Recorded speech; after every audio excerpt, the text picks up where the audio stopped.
आज इस वीडियो में हम लोग शुरू करेंगे एक्सरसाइज 8.1 का क्वेश्चन नंबर 10। देखिए क्वेश्चन नंबर 10 से बनाना शुरू करते हैं। क्वेश्चन नंबर 10 क्या कह रहा है, in triangle P Q R right angle at Q P R plus Q R is equal to 25 centimeter, P Q is equal to 5 centimeter, determine the values of sine P, cos P और tan P. ये तीन quantity का आपको value निकाल के बताना है। तो देखिए कैसे निकालेंगे। एक सिंपल सा अप्रोच है हर एक क्वेश्चन में कि पहले राइट एंगल ट्रायंगल, जितना भी क्वेश्चन लगभग जो एक्सरसाइज 8.1 में किया गया है उसमें राइट एंगल ट्रायंगल बनाया गया लगभग क्वेश्चन में। देखिए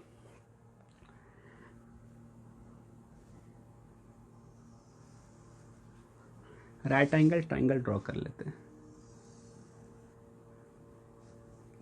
सबसे पहले ये स्टेटमेंट पढ़िए, right angle at Q, P Q R जो ट्रायंगल है उसमें राइट एंगल कहाँ बनेगा, क्यू पे। तो क्यू को यहाँ बना देते हैं, ठीक है। पी आर, ये पी क्यू आर बन गया। पी क्यू का क्या वैल्यू दिया हुआ है, पी क्यू का 5 सेंटीमीटर। तो पी क्यू की जगह क्या लिख सकते हैं, 5, ठीक है। और पी आर और क्यू आर को ऐड करके क्या दिया हुआ, 25 सेंटीमीटर। तो इस चीज को यहां पे लिख लेते हैं। देखिए P R plus Q R का क्या वैल्यू दिया हुआ है, 25 सेंटीमीटर। यही है। पी आर को अगर इसी तरफ छोड़ दे इक्वल टू के, तो 25 माइनस क्यू आर लिख सकते हैं। P R equal to 25 minus Q R, मतलब इस मेजरमेंट को क्या लिखा जा सकता है, इसके लिए 25 minus Q are, P R के जगह 25 माइनस क्यू आर। अब देखिए इस वाले एंगल को अगर लेते हैं, क्योंकि साइन पी, कॉस पी और टैन पी का वैल्यू निकालना है, ठीक है। इस वाले एंगल के लिए, एंगल पी के लिए परपेंडिकुलर क्या होगा, क्यू आर, बेस क्या होगा, पी क्यू, 90 के सामने वाला हमेशा क्या होता है, हाइपोटेनस, ठीक है। ये सब बात तो आपको पहले से भी पता है। तो क्या परपेंडिकुलर का वैल्यू निकाल सकते हैं, बेस भी है, हाइपोटेनस भी है, क्यू आर का वैल्यू फाइंड आउट कर लेते हैं, ठीक है, जो कि परपेंडिकुलर है। कैसे निकालेंगे, देखिए पी आर स्क्वायर जो होगा वो किसके इक्वल होगा, परपेंडिकुलर क्यू आर स्क्वायर और बेस पी क्यू स्क्वायर के इक्वल। यही होता है H square is equal to P square plus B square, ठीक है। पी आर स्क्वायर, तो पी आर का वैल्यू है क्या, 25 माइनस क्यू आर। तो पी आर की जगह क्या लिख सकते हैं, 25 minus Q R whole square. Q R की जगह क्यू आर ही रहने दीजिए, क्योंकि इसी को तो फाइंड आउट करना है। और पी क्यू का क्या वैल्यू है, पी क्यू का वैल्यू क्या है, 5 सेंटीमीटर, 5 का स्क्वायर, ठीक है। ये ए माइनस बी का होल स्क्वायर है, 25 माइनस क्यू आर का होल स्क्वायर। तो ये किसके इक्वल हो जाएगा, A square plus B square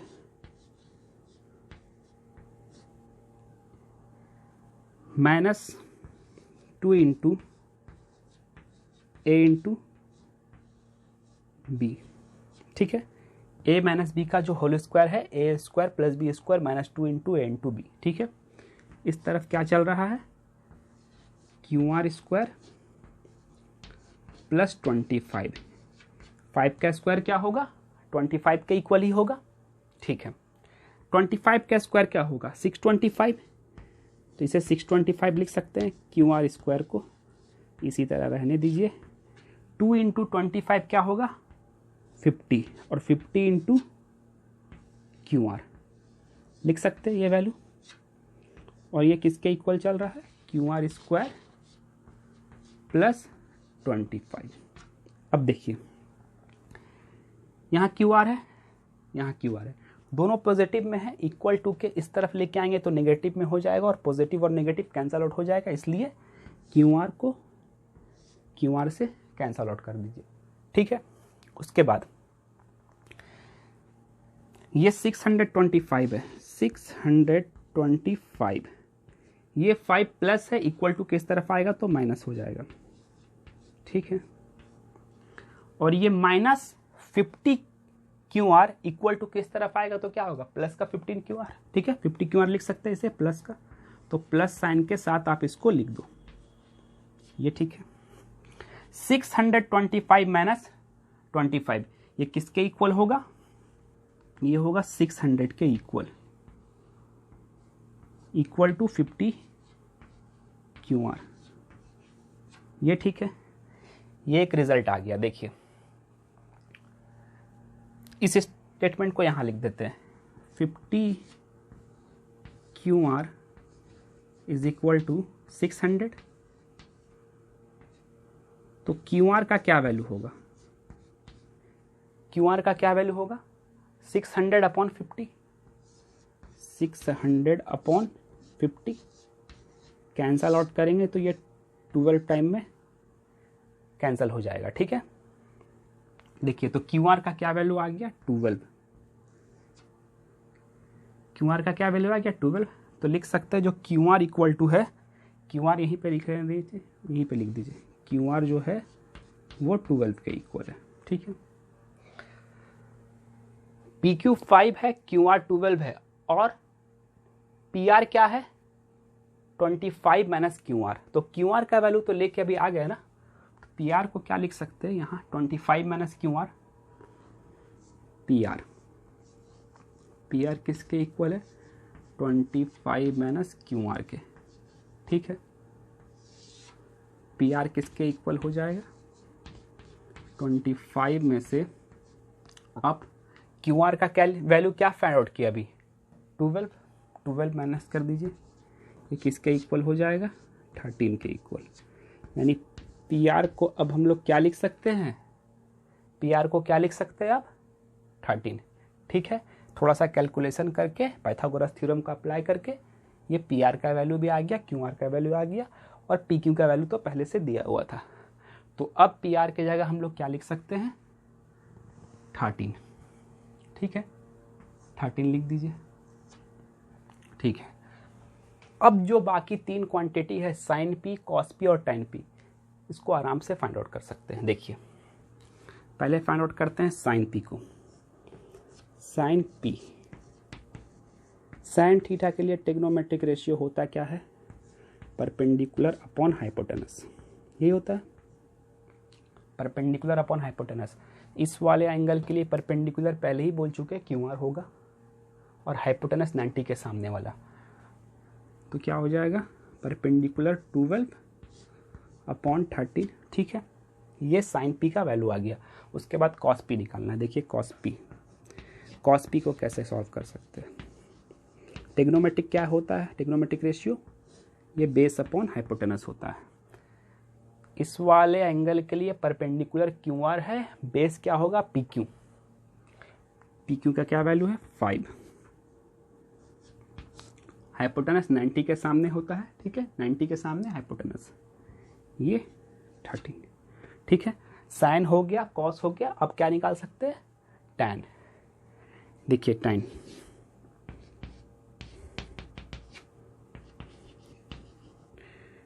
P निकालना है। हर बार एंगल किसको कंसीडर करना है, ये बात ध्यान रखना है कि एंगल P के लिए परपेंडिकुलर और बेस को डिसाइड करना है, ठीक है। Perpendicular upon base, perpendicular QR है, और देखिए परपेंडिकुलर अपॉन बेस, परपेंडिकुलर क्या है QR का वैल्यू क्या है 12 और बेस क्या है 5। इस तरह से आप ये क्वेश्चन को सॉल्व कर सकते हो, ठीक है। ये एक सिंपल क्वेश्चन था, बस पाइथागोरस थ्योरम का अप्लाई करने के बाद, उसके एप्लीकेशन के बाद तीनों साइड को फाइंड आउट कर लिया। उससे क्या बेनिफिट हो गया कि हम लोगों के पास हाइपोटेनस भी आ गया, बेस भी आ गया, और परपेंडिकुलर तीनों साइड्स आ गया, ठीक है। उसके बाद इन 3 क्वांटिटी को आपस में सॉल्व करना बिल्कुल आसान है। तो उसी तरह से ये सब क्वांटिटी को सॉल्व किए हैं, ठीक है। अगर आपको वीडियो अच्छा लगता हो तो वीडियो को लाइक कीजिए, चैनल को सब्सक्राइब कीजिए और अपने दोस्तों तक शेयर कीजिए। क्वेश्चन नंबर 11 को कैसे सॉल्व करते हैं, जो कि एक ट्रू फॉल्स वाला स्टेटमेंट क्वेश्चन है। ये जो 5 स्टेटमेंट आपको बोर्ड पे दिख रहा है, इसमें से आपको बताना है कि कौन सा स्टेटमेंट ट्रू है और कौन सा स्टेटमेंट फॉल्स है। पहला क्वेश्चन कह रहा है the value of tan a is always less than 1। क्या tan a का वैल्यू हमेशा लेस देन 1 होता है? तो इसे डिसाइड करने से पहले होता है कि नहीं, एक एग्जाम्पल से समझने की पहले कोशिश कर लेते हैं।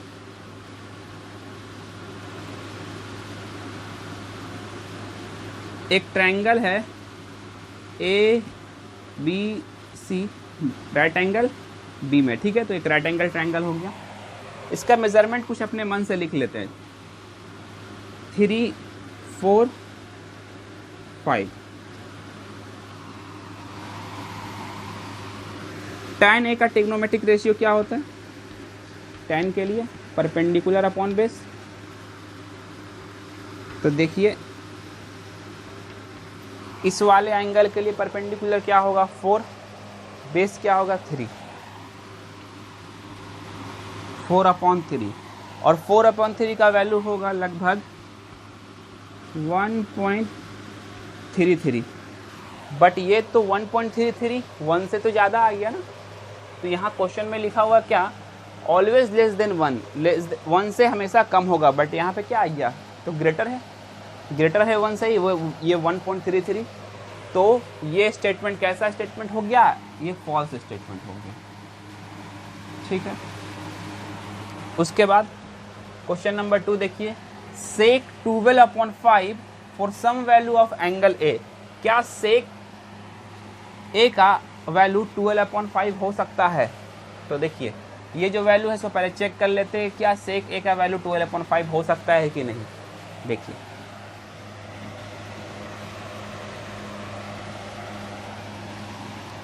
सेक ए,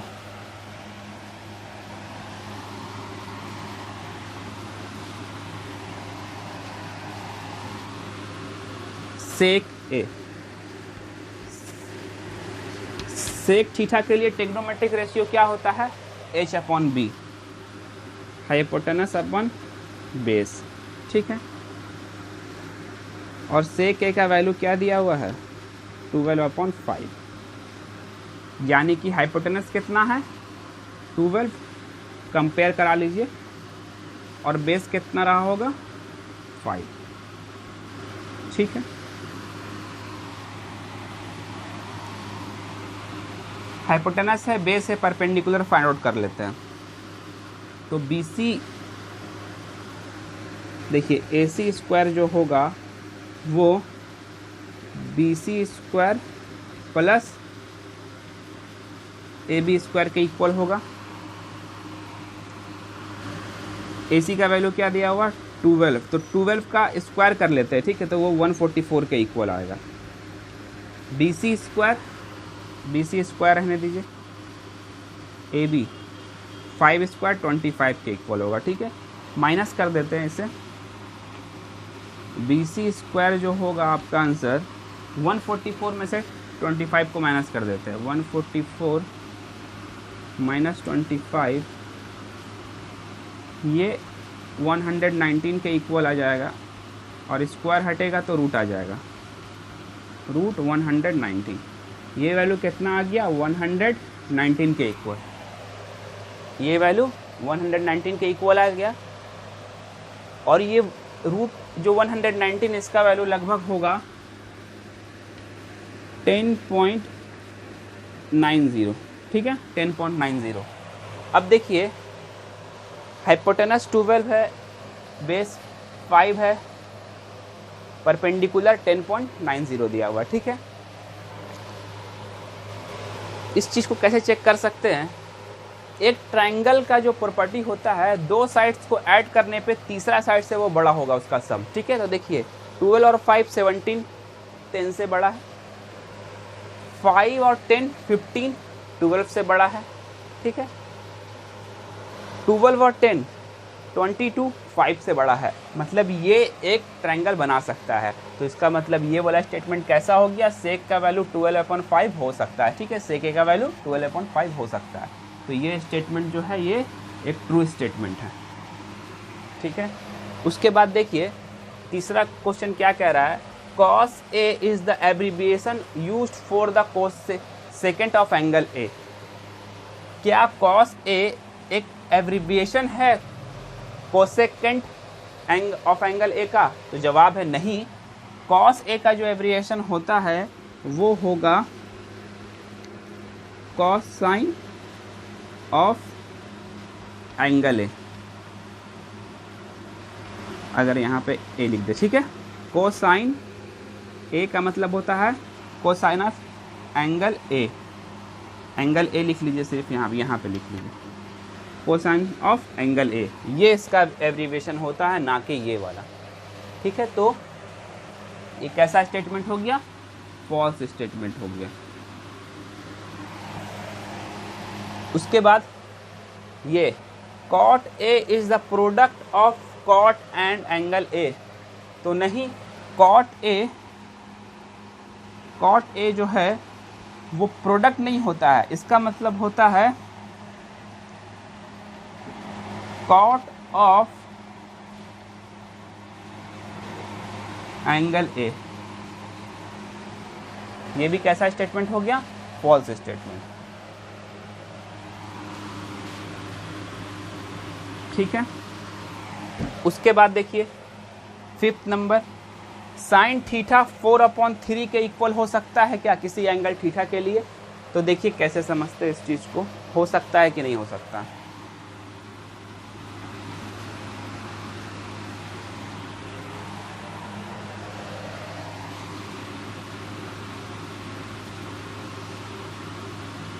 थीटा एंगल इसे कंसीडर कर लीजिए, ए बी और सी, ठीक है। ए बी सी हो गया, इसके लिए परपेंडिकुलर बी सी होगा इस थीटा एंगल के लिए, बेस ए बी, और अगर ये 90 डिग्री है तो इसके सामने वाला साइड कैसा होगा? हाइपोटेनस। तो साइन थीटा का जो वैल्यू होता है टेक्नोमेट्रिक रेशियो में परपेंडिकुलर अपॉन हाइपोटेनस होता है, और साइन थीटा का वैल्यू क्या दिया हुआ है? 4/3, ये दिया हुआ 4/3, यानी परपेंडिकुलर कितना है? परपेंडिकुलर 4 है, और हाइपोटेनस 90 के सामने वाला हाइपोटेनस 3 है, ठीक है। लेकिन हाइपोटेनस कभी भी परपेंडिकुलर से छोटा नहीं हो सकता। ये जो हाइपोटेनस है इस ट्रायंगल में लॉन्गेस्ट साइड है, तो सबसे बड़ा साइड किसे होना चाहिए? ये AC को, ठीक है। लेकिन AC तो देख रहे परपेंडिकुलर से भी छोटा है, तो ये एक फॉल्स स्टेटमेंट हो गया। इस तरह से आप क्वेश्चन नंबर 11 को आसानी से सॉल्व कर सकते हैं। ये ट्रू फॉल्स वाला क्वेश्चन था, ठीक है।